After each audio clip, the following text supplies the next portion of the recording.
readers. Today we're going to read a story titled Snowman Magic. This story was written by Katherine Tegan and illustrated by Brandon Dorman.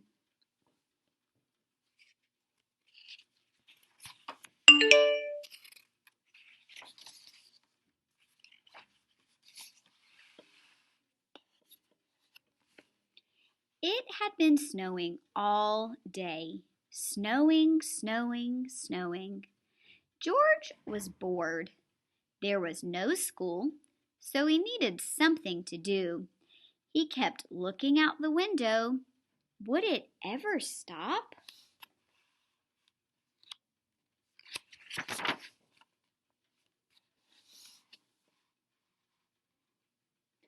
The next morning, the sun was shining.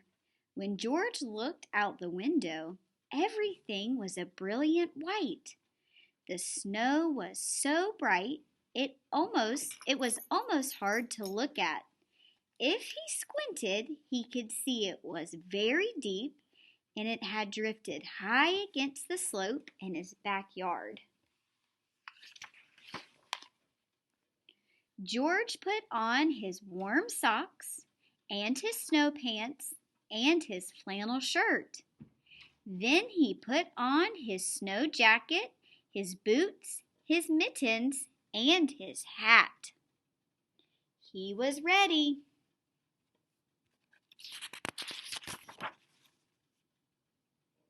Outside, the air smelled clean and cold. George plunged into the snow.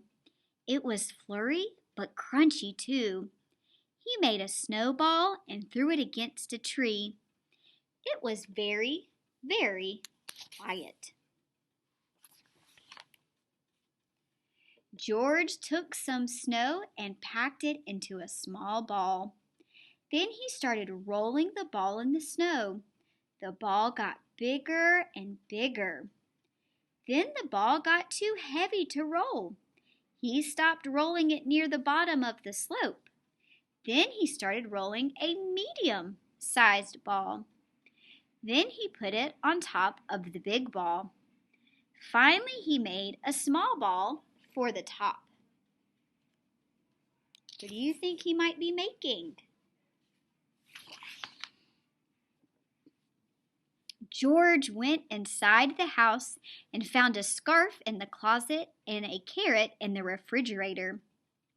In the old days, his mother told him, people used to take pieces of coal and use them to make eyes. But there wasn't any coal in George's house. He found 2 buttons and brought them outside with the scarf and the carrot.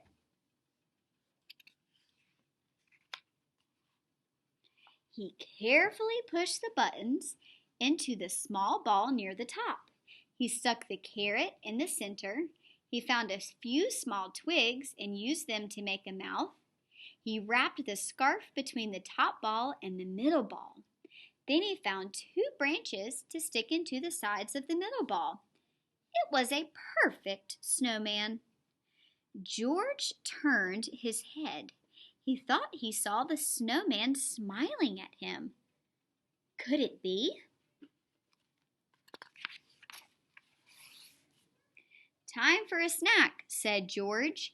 He went inside the house and got 2 mugs of hot chocolate and some cookies. He put them on the snow table. Would you like something to eat? George asked. I can't drink hot chocolate, the snowman said, but a cookie would be nice. It was magic.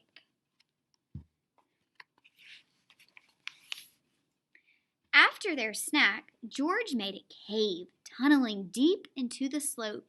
He piled up snowballs at the entrance. Then he threw a couple at the snowman. The snowman made some snowballs and threw them back at George. His long branch arms helped him throw the snowballs very far.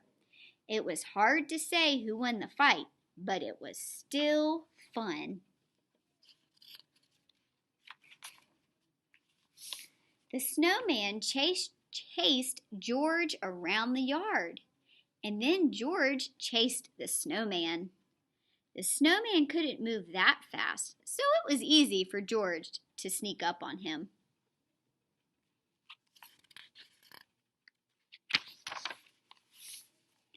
It was starting to get dark.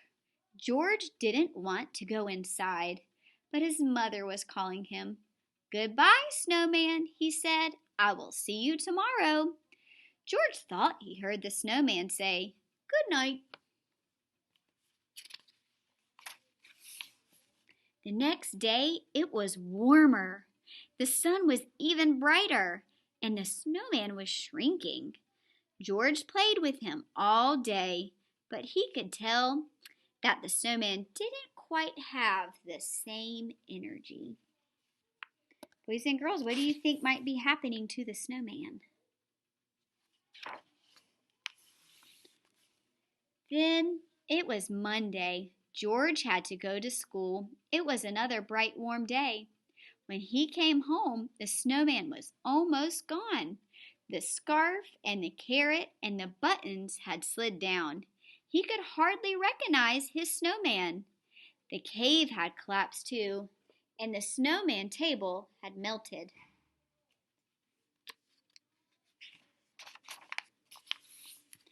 The next morning, George looked out the window. It was snowing!